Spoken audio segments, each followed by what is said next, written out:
Assalamualaikum warahmatullahi wabarakatuh. Halo, perkenalkan kami dari kelompok 5. Pada kesempatan kali ini kita akan membahas tentang diode laser.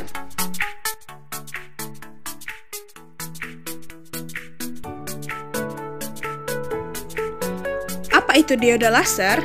Diode laser adalah sejenis diode di mana media aktifnya yang menggunakan sebuah semikonduktor persimpangan PN yang mirip dengan terdapat pada diode pemancar cahaya. Diode laser sering juga disingkat LD.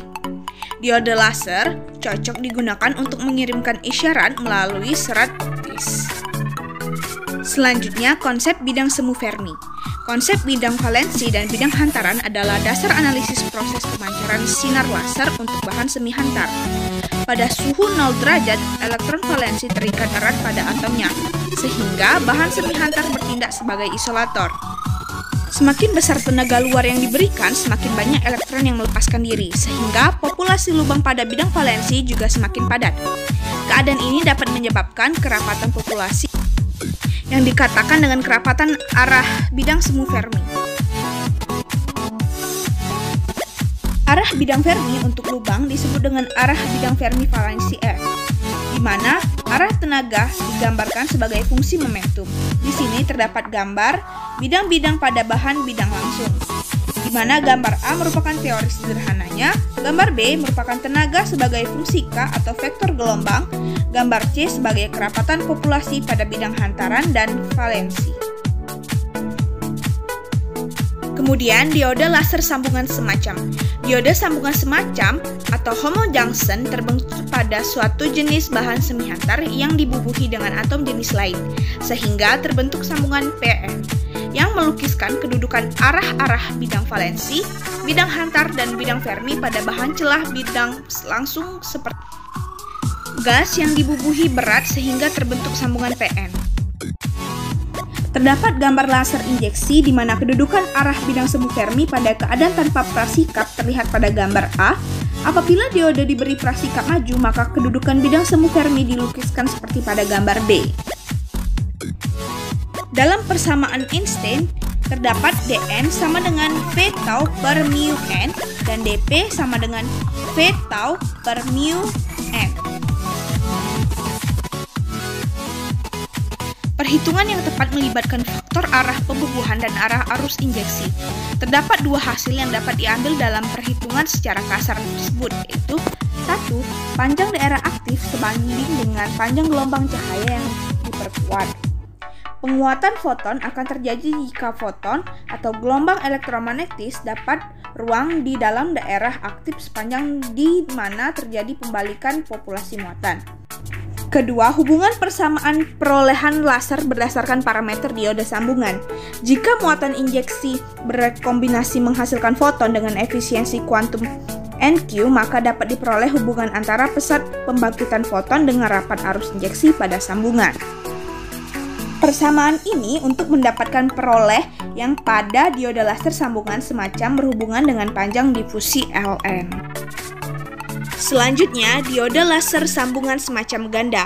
Beberapa kelemahan pada laser sambungan semacam seperti tidak adanya daerah pengurung dan kebutuhan arus injeksi yang besar dapat diatasi dengan struktur laser sambungan bermacam ganda.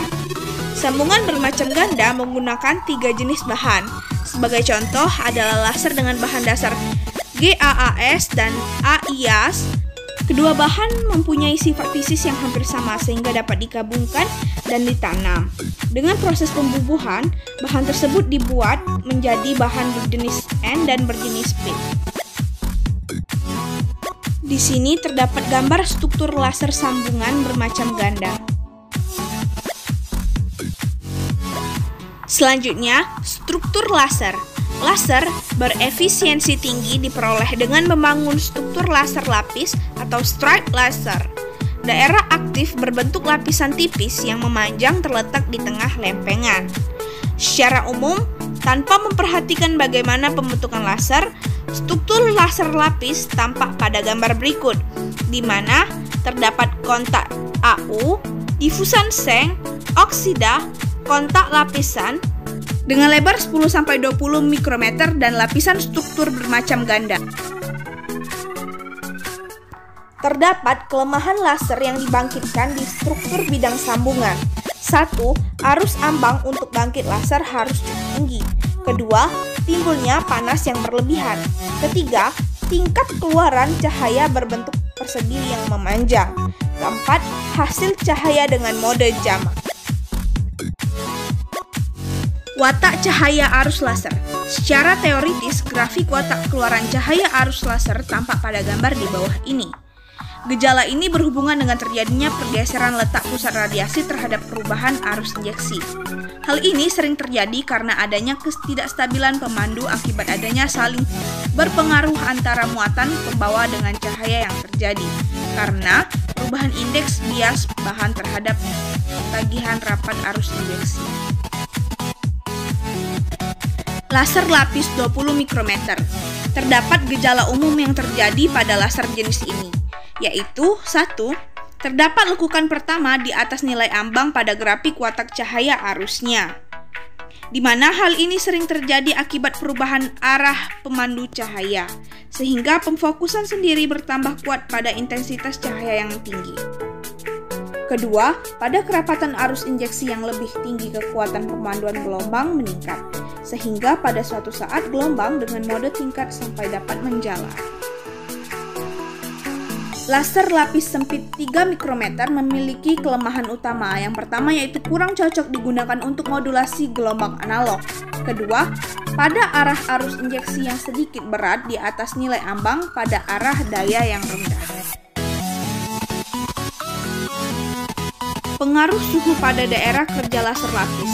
Operasi dengan fungsi malar atau gelombang malar akan mempunyai tanggapan yang baik pada jangkauan suhu hingga 60 derajat Celcius, karena dalam daerah ini watak keluaran cahayanya masih stabil. Watak keluaran cahaya laser lapis untuk beberapa nilai suhu.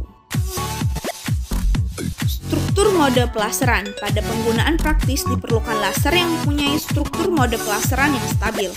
Perubahan struktur mode pelaseran karena perubahan arus atau waktu akan menimbulkan derau yang mengganggu. Pengukuran di sekitar permukaan laser sebagai fungsi sudut berkas keluaran yang digunakan untuk mengidentifikasi jenis mode laser.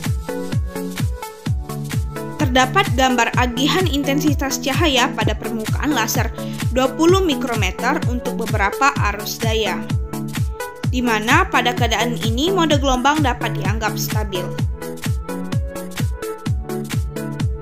Selanjutnya terdapat gambar pola agihan cahaya keluaran laser 3 mikrometer di dekat permukaan.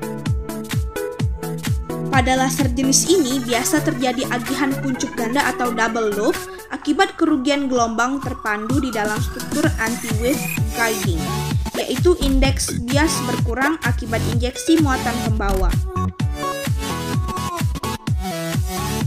Dari penjelasan materi yang sudah kita bahas, maka dapat ditarik kesimpulan bahwa dioda laser dibentuk dari material semikonduktor, sehingga menghasilkan bagian bertipe P dan bagian bertipe N. Panjang gelombang yang dihasilkan oleh dioda laser menentukan karakteristik dan aplikasi dari dioda laser tersebut, di mana panjang gelombang yang dihasilkan ditentukan oleh karakteristik tingkat energi bahan semikonduktor. Itulah penjelasan materi tentang dioda laser. Sampai jumpa ke materi selanjutnya. Wassalamualaikum warahmatullahi wabarakatuh.